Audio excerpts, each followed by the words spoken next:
Hey, did you hear about these Behringer Klon clones? They're listed for $2,000 US for a $69 Klon clone. Actually, they're about $115 Canadian here. That's these guys that look like this here. I did hear about the lawsuit coming. This is from Music Radar. It says, have we reached peak crazy in the guitar effect market? Behringer Centaur Drive, a $69 clone of the legendary Klon Centaur overdrive pedal, which I'll add, have gone for $5,000 US themselves. It's officially turned the world crazy, with people now selling it online for silly money, including one listed over $2,000. Whether anyone would be crazy enough to buy one at this price remains to be seen, but it's indicative of, well, something is certainly the latest turn in unfolding drama. That is the Centaur Overdrive. You remember not too long ago, too, they had the Bad Monkey. The Bad Monkey pedal. Josh from JAS said, hey, that's a good pedal, and wham, all the prices went through the roof.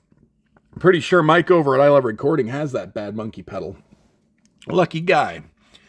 This is one string of Behringer releases inspired by classic stomp boxes of yore that sailed close to the wind as far as originality was concerned.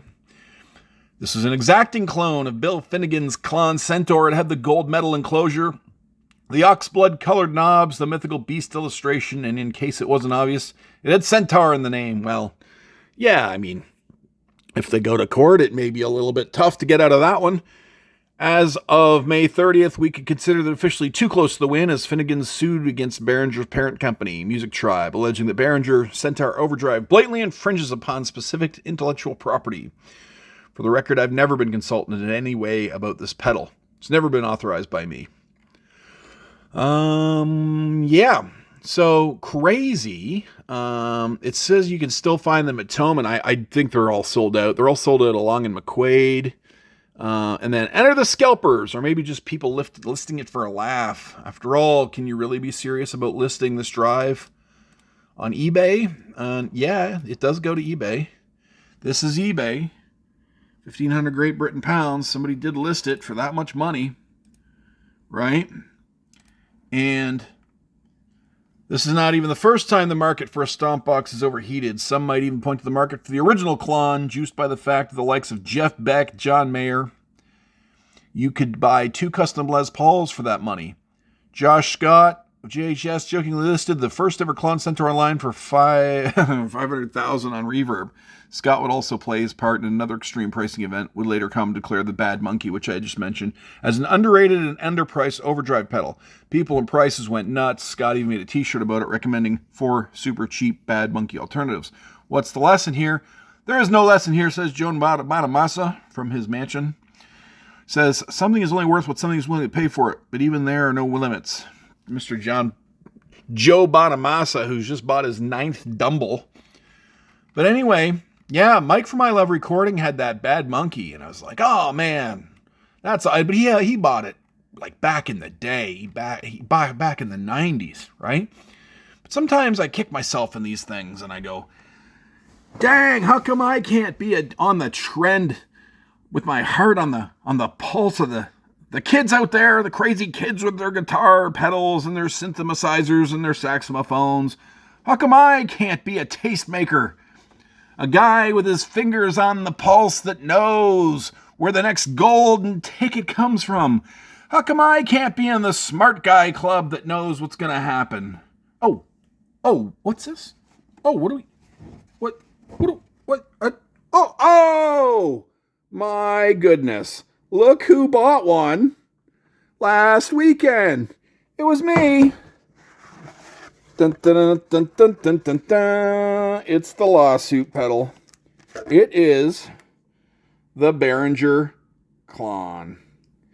Now, before I take a victory lap of bragging and fly around the room in circles, let me just tell you that this never happens to me.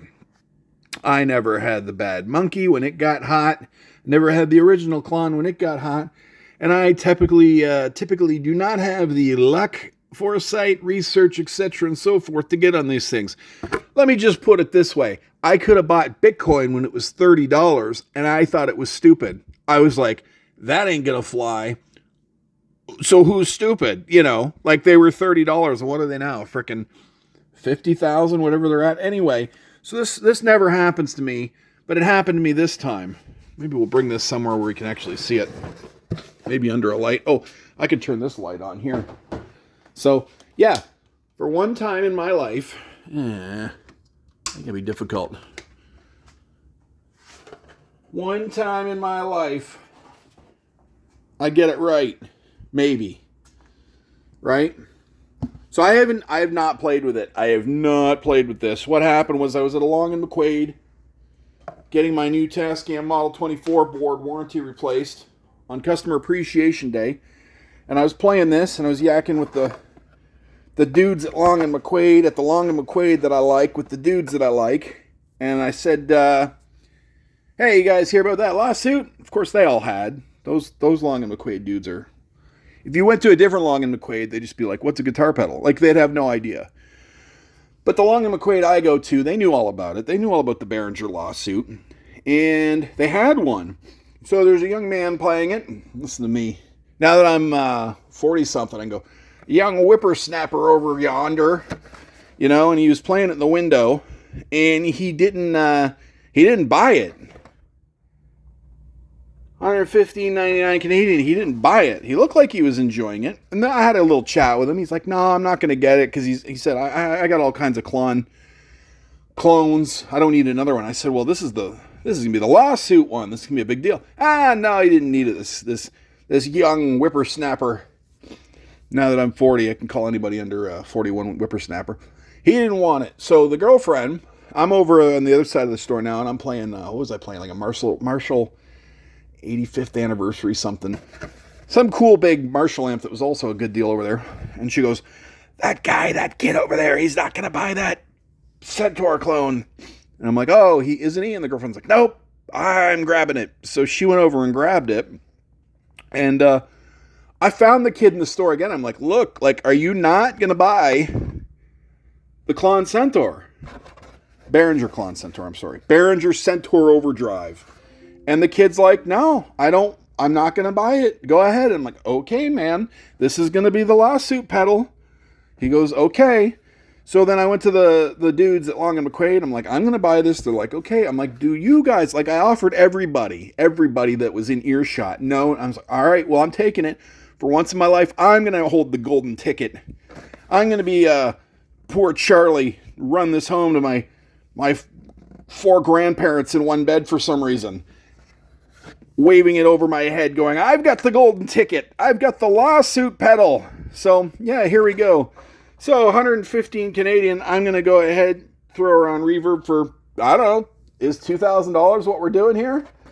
You know, I'll get in on the madness, right? If we don't sell, I'll just keep it. But I am happy to be part of this story. I always miss out. So, like I said, I didn't get in on the Bad Monkey. I didn't get in on the actual Klon Centaurs that went to 5,000 US or more. Correct me. They might have been way more. Like if Josh Scott listed his for what? Was it $500,000? Like for a joke? So I didn't get in on any of that. I didn't get in on the bottom floor of buying stock in rollerblades or DVD players or, you know, the Ice Bucket Challenge or any of this stuff that people just, you know, I'm not much of a joiner, you know. I'm not much of a like, oh, what are we doing today, guys? Hey, all them sheep are running over the cliff. Wait for me, guys. I've never been there before. And this time I am head sheep with a Klon Centaur duct taped to my head, and I'm headed straight for the cliff. So we're going to do it this time. Do I even lift this? Do I dare lift this thing out? I don't want my fingerprints all over it, but it is legit. It looks beautiful, actually. I don't know. I'll join the hysteria. I'll jam some stupid price up there just to be part of the story, and then if it doesn't sell, I'll just keep it. So, hey, ooh, that is not a engaging button. I guess they don't do that, right? But well, anyway, for the first time, Quest for Gear gets in on the hype train. Get on the hype train. And this is Quest for Gear. Like and subscribe if you want on the hype train too. Go get yourself a golden ticket. Yeah, hey, somebody come buy this for me for $2,000, would you?